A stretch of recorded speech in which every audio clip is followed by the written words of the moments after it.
Di ko ina-expect na ako yung pipiliin niya. Kinabahan ako kasi akala ko pipiliin niya si Coach Billy. Pero nang tumingin siya sa akin, ang pipiliin kong coach ay si, tas gumanon siya.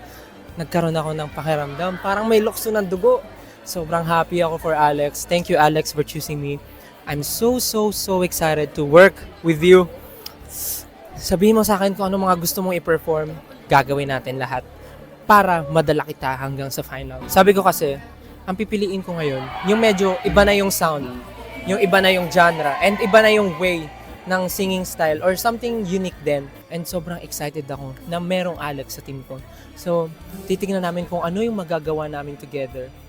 Sobrang excited ako. Kaya ako napaikot dahil sobrang kakaiba ni Alex.